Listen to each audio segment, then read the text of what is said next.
Okay, let us start today's video, today's lecture more precisely.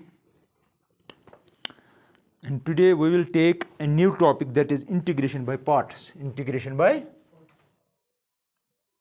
open that over, fully. Integration by parts.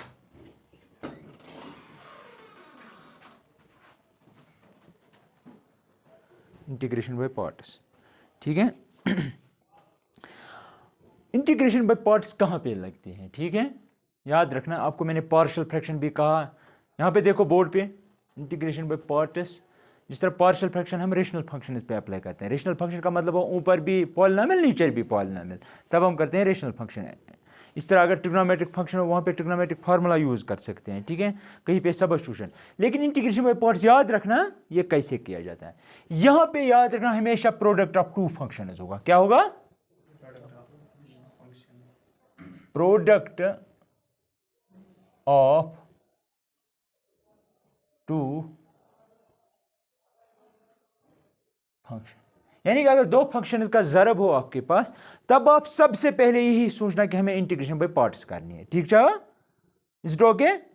जिस तरह दो function का product अगर हो, अगर हमें डिफरेंशिएशन करनी है, हम क्या रूल करते हैं apply? Product rule of differentiation, है ना। अगर इस तरह प्रोडक्ट ऑफ फंक्शन हो और आपको इंटीग्रेशन करनी है, उस वक्त जो रूल हम अप्लाई कैसे करेंगे? इंटीग्रेशन बाय पार्ट्स, ठीक है।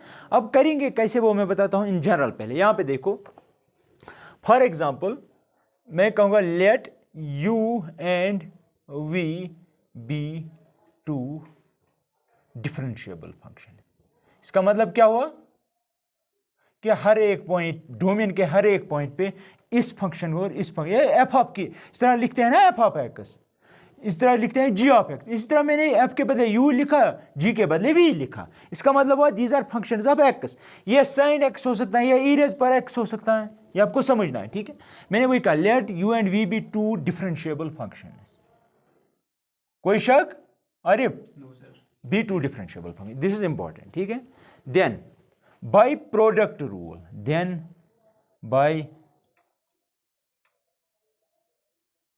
Product rule of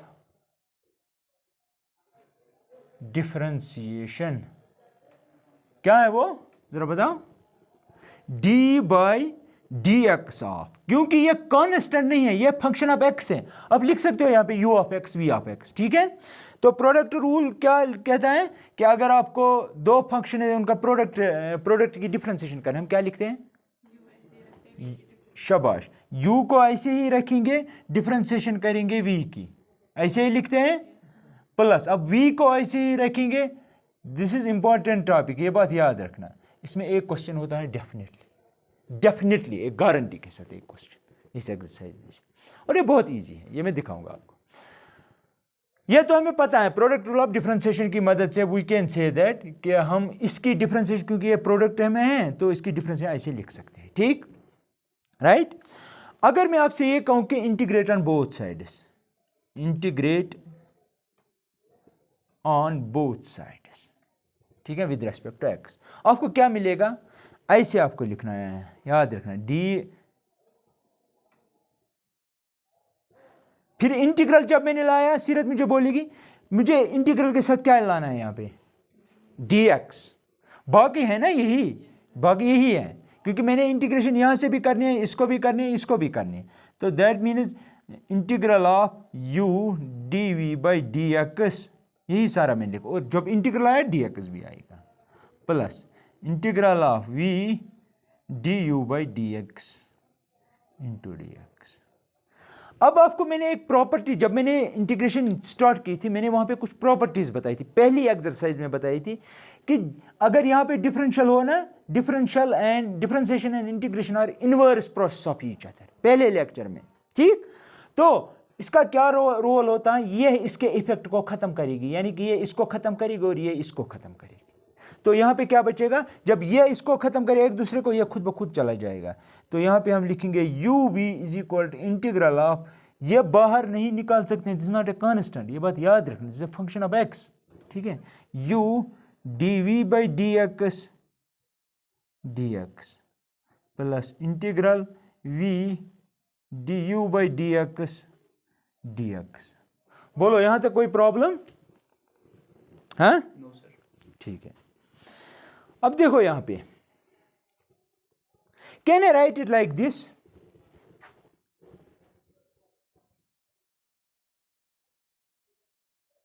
can I right it like this? इसको मैं यहां पे ही रखूंगा, इसको यहां पे शिफ्ट करूंगा, यानी कि ऐसे u v minus integral of v d u by d x is equal integral u d v by d x. कोई शक इसमें? आपको समझ आ रहा है? yes, सिर्फ मैंने ये शिफ्ट किया यहां पे, ठीक है, वही मैंने लिखा, ठीक है अल्ताफ, ठीक है। नाउ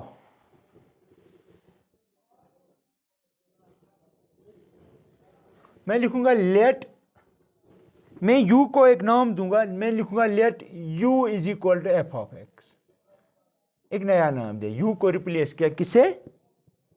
एफ ऑफ एक्स से, एंड u को चेंज किया, इस u को किया चेंज एफ ऑफ एक्स से, और dv बाई डी एक्स को रिप्लेस करूंगा g ऑफ एक्स। ये इसका नया नाम है, ठीक है, कोई शक? ठीक है। अब देखो, अब आप कहेंगे सर आपने यहां पे तो आप लिखेंगे एफ ऑफ एक्स, यहां पे एफ ऑफ एक्स लिखेंगे, लेकिन यहां पे भी u है, इसके बदले क्या लिखेंगे? यहां पे u की क्या हुई है? डिफरेंशिएशन। तो हमें यहां पे u की डिफरेंशिएशन करनी पड़ेगी, तो मैं लिखूंगा therefore D u by d x is equal, इसका मतलब हुआ D F by d x, D F by d x का मतलब हुआ एफ डी ऑफ एक्स। समझ रहे मेरी बात? एंड यहां पे क्या लिख सकते हैं? शाबाश क्या लिख सकते हैं यहां पे? देखो क्यों, d v by d x के बदले लिखेंगे जी ऑफ एक्स। अब यहां पे v है, यहां पे v है, उसके बदले क्या लिखेंगे? अगर आपके पास आपको v चाहिए खाली, लेकिन आपके पास है d v by d x, आपको v चाहिए, आप क्या करेंगे? हाँ, किसके साथ ना, फिर भी d रहेगा ना, डी यू डी वी के साथ। तो d बाई डी एक्स कैसे खत्म होता है? कौन सा चीज आपके पास है मैथमेटिक्स में जो डेरिवेटिव को खत्म करता है? इंटीग्रल।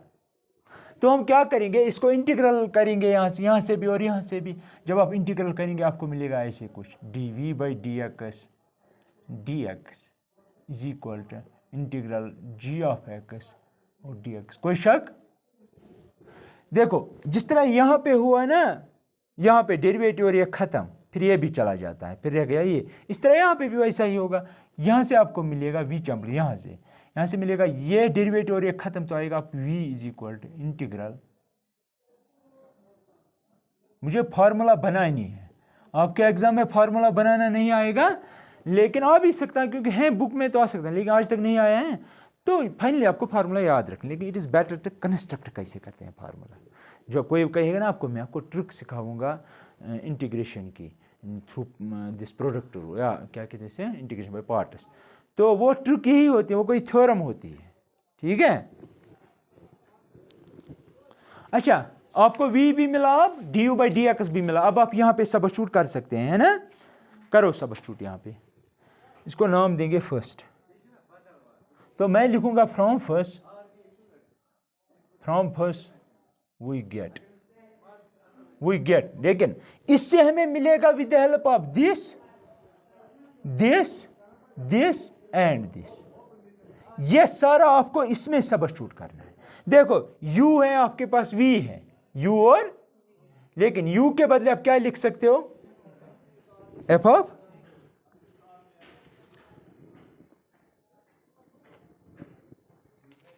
तो आप लिखेंगे f ऑफ x।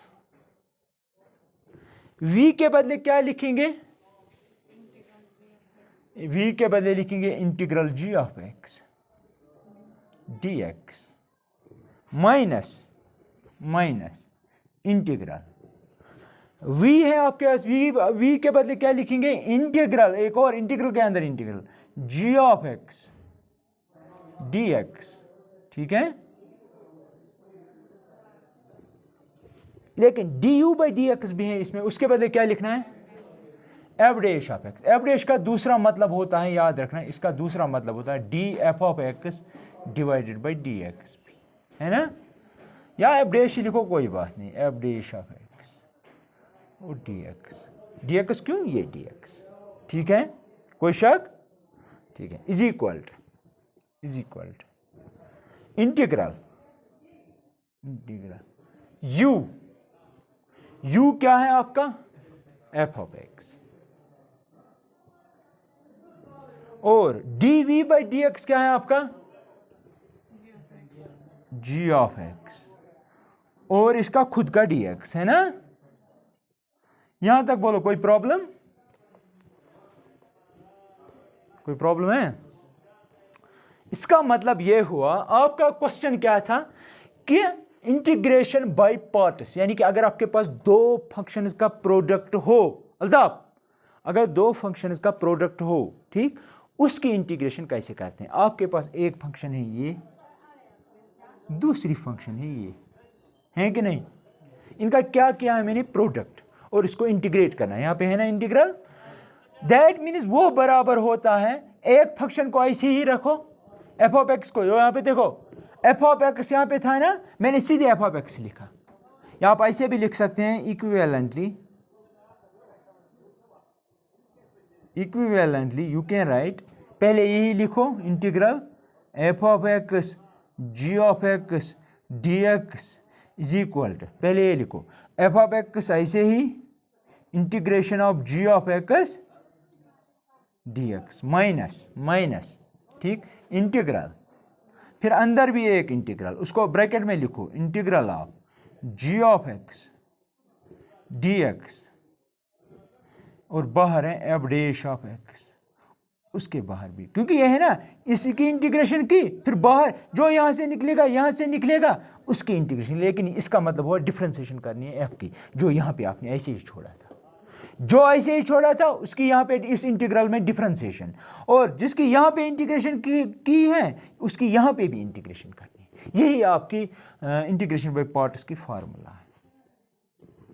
देखो फिर से मैं बताता हूं, अब मसला है इसमें जो मैंने आइलेट आपसे ऑलरेडी डिस्कस किया था, ठीक, आइलेट, यहाँ पे देखो आपके पास अगर एक फंक्शन है दूसरी फंक्शन है, दोनों का प्रोडक्ट है और आपको इसकी इंटीग्रेशन करनी है, व्हाट यू विल डू, एक फंक्शन को बाहर रखना है, लेकिन हमेशा याद रखना एफ कौन सी फंक्शन आप रखेंगे, एफ वो फंक्शन है जो आप इंटीग्रल के बाहर रखते हैं और यहाँ पे डिफरेंशिएशन करते हैं। क्या कहीं पे मैं इंटीग्रेशन करता हूँ एफ की, ना, पहले ऐसे फिर डिफरेंशिएशन, फिर जो होगा वो देखेंगे, लेकिन मसला कि एफ किसको रखेंगे। अगर आपके पास पॉलिनोमियल होना x raise power 2 x raise power 3 x raise कुछ भी, उसको हमेशा एफ रखना, बातें याद रखो, एफ किसको रखोगे, जो पॉलिनोमियल हो, और जी किसको रखोगे, ई रेज़ पावर एक्स हो, साइन एक्स हो। ये जनरल रूल नहीं है कि आप कहेंगे ऑलवेज ऐसा ही रखेंगे, नहीं, नॉट ऑलवेज, क्योंकि अगर आपके पास किसी दफ़ा ई raise power x into sine x हो, मैंने कहा साइन और ई रेज़ पावर एक्स को हमेशा जी रखना है, क्योंकि उनकी इंटीग्रेशन सर्कुलेट हो रही है। एक दफ़ा करेंगे इंटीग्रेट साइन की आएगी कॉस, दूसरी दफ़ा करेंगे आएगा साइन, वापस आया ना, वापस ई रेज़ पावर एक्स की करो इंटीग्रेशन, फिर से ई रेज़ पावर एक्स, फिर से ई रेज़ पावर एक्स, ठीक है। साइन एक्स को हमेशा रखो इंटीग्रेशन के लिए, अब जनरल में बोल रहा हूँ, साइन एक्स को रखो इंटीग्रेशन के लिए, ई रेज़ पावर एक्स को किसी दफ़ा आपको रखना पड़ेगा डिफरेंशिएशन के लिए, किसी दफ़ा इंटीग्रेशन के लिए, ठीक है, किसी तरह डिफरेंशिएशन के लिए। तो मसला ये है कि एफ ऑफ एक्स आप यूजुअली अगर आपके पास पॉलिनोमियल फंक्शन कोई भी एक्स हो, एक्स स्क्वायर हो, एक्स क्यूब हो, कुछ भी हो, उसको एफ ऑफ एक्स रखना। कोई शक, अब क्या कहा मैंने, पॉलिनोमियल को हमेशा रखना एफ ऑफ एक्स, और जी ऑफ एक्स उस फंक्शन को रखना, फॉर एग्जाम्पल साइन एक्स रखेंगे, कॉस एक्स रखेंगे, ठीक है। अब अगर आपके पास ई रेज़ पावर एक्स हो, किसी दफ़ा आपको उसको वो रखना पड़ेगा इंटीग्रेशन के लिए, किसी दफ़ा साइन डिफरेंशिएशन के लिए, वो डिपेंड करेगा सिचुएशन पे, ठीक है। अगर e raise power x sine के साथ आया ना, तब आप उसको रख सकते हो डिफरेंशिएशन के लिए, मसला नहीं है। तो ये बोलो, ये समझ आया यहाँ तक। मैं एक एग्जांपल बताता हूँ, आपका क्लियर डाउट हो जाएगा। फॉर एग्जांपल मैं बोलता हूँ, अब देख लेना, मैं लिखूंगा यहाँ पे x into e raise power x d x, इन दो का क्या किया मैंने, प्रोडक्ट। क्या आपके पास कोई टेक्निक ऐसी है इस प्रोडक्ट रूल के, पार्ट्स इंटीग्रेशन बाय पार्ट्स के बगैर, मतलब जो भी आज तक आपने 4-5 रूल सीखे हैं, क्या कोई है आपके पास जिसे आप इसे इंटीग्रेट कर सकते हो? मुझे लगता नहीं। क्यों? अगर आप ई रेज पर एक्स पुट करेंगे डिफरेंशिएशन, फिर भी ई रेज पर एक्स ही आएगा। ठीक है, it's seems to be difficult. फिर यहाँ पे लॉग आएगा, फिर से प्रोडक्ट बनेगा, लेकिन अब आएगा लॉग और एक्स के दरमियान। ठीक, तो इस वक्त आप क्या करेंगे? यहाँ पे देखो, मैंने हमेशा कहा जब भी पॉलिनोमियल हो उसको रखो डिफरेंशिएशन के लिए। उसको क्या रखो? पॉलिनोमियल कौन है इन दो में से? एक्स। तो क्या करेंगे आप? ये समझो कि एफ आपका एक्स है और जी आपका ई रेज पर एक्स है, तो क्या रखेंगे यहाँ पे? एक्स बाहर, integral of e raise power x d x minus बड़ा इंटीग्रल, फिर ब्रैकेट, फिर इंटीग्रल, यहाँ पे जी क्या है? ई raise power x d x, और बाहर F dash of x. F dash का मतलब हुआ इसका डेरिवेटिव, तो एक्स की डिफरेंशिएशन क्या है? 1 इंटू डी एक्स। कोई शक? That is equal to x e raise पर एक्स की डिफरेंशिएशन ई रेज पर x c minus integral of e raise पर एक्स की इंटीग्रेशन ई रेज पर एक्स सी इंटू 1, तो उसको लिखना नहीं लिखे एक ही बार, is equal to x e raise power x minus इसकी इंटीग्रेशन बोलो क्या है? ई रेज पर एक्स सी फिर प्लस सी। अब मसला है, आपका क्वेश्चन होना चाहिए सर जब आपने यहाँ पे इंटीग्रेट किया फिर भी यहाँ पे हुआ ख़त्म इंटीग्रेशन, यहाँ पे आपने सी क्यों नहीं लिखा? अगर आप सी लिखेंगे ना यहाँ पे, क्योंकि मैंने लास्ट में सी लिखा सब के बदले, यहाँ पे आप नहीं लिख सकते हो तो प्रॉब्लम हो जाएगी। देखो क्यों? क्योंकि यहाँ पे आएगा ई रेज पर एक्स प्लस सी। अगर आप सी लिखेंगे फिर एक्स उसके साथ मल्टीपल हो जाएगा, आंसर डिफरेंट बनेगा। ठीक है, तो यहाँ पे you people are not allowed for to put constant. ठीक है, इसकी इंटीग्रेशन की ना, यहाँ पे कॉन्स्टेंट मत लगाना। अब समझ आया मैंने कैसे किया? एफ उसको रखना है जिसका डेरिवेटिव किस स्टेज पे ख़त्म हो। ठीक है, उसका पावर रिड्यूस होना चाहिए। ठीक, तो ये लिखो आप सारा, मुझे लगता है क्लियरली मैंने बताया।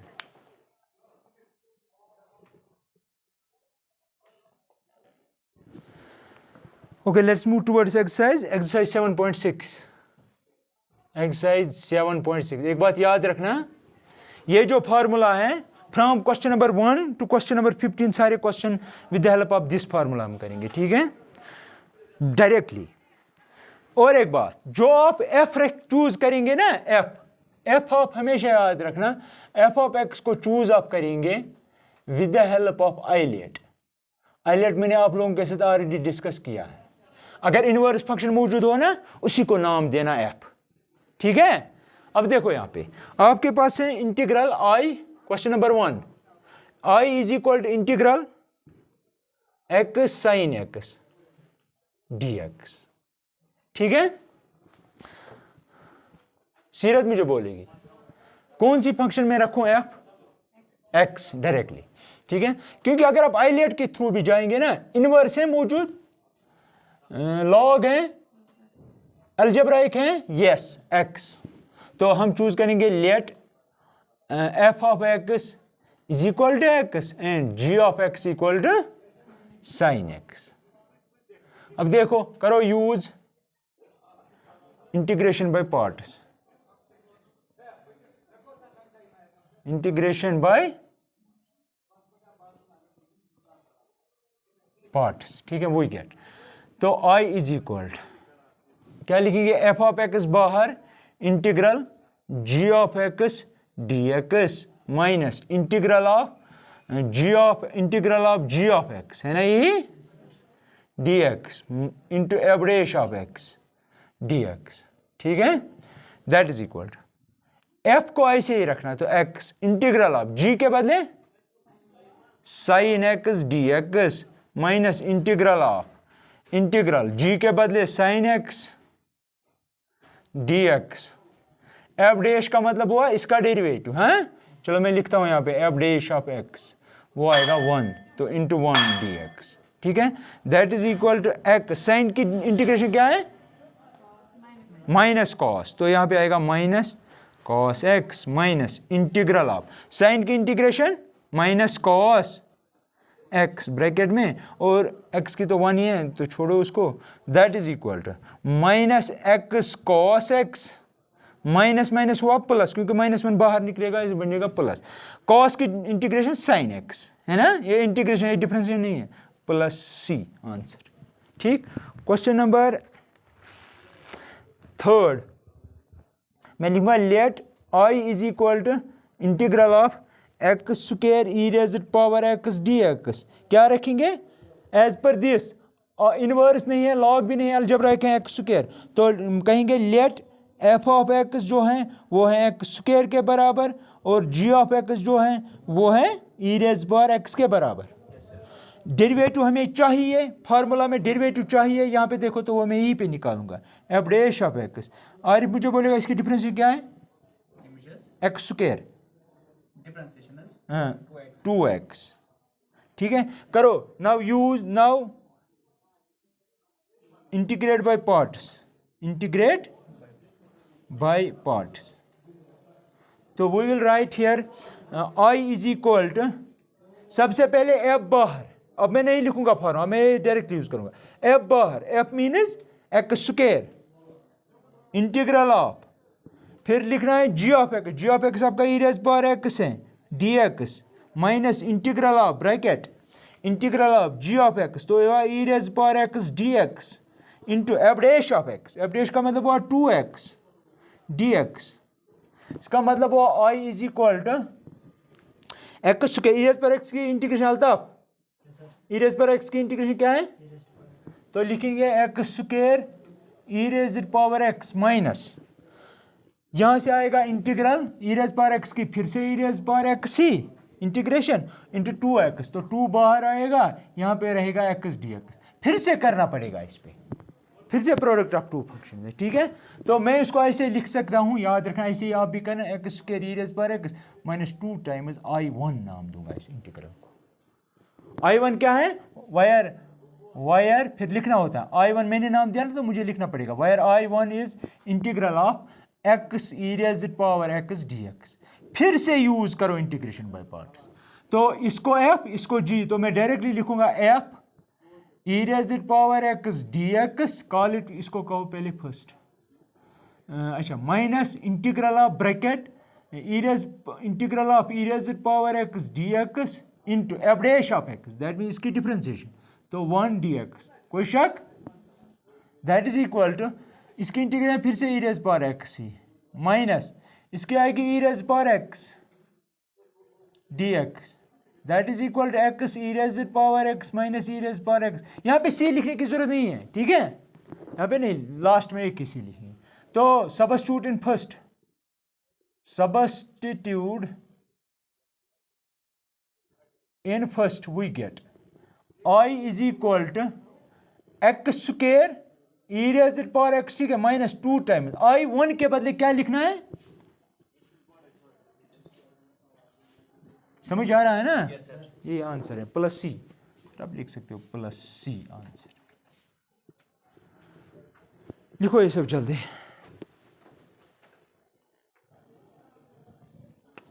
करो जल्दी जल्दी। Okay, let us give a try to one more question.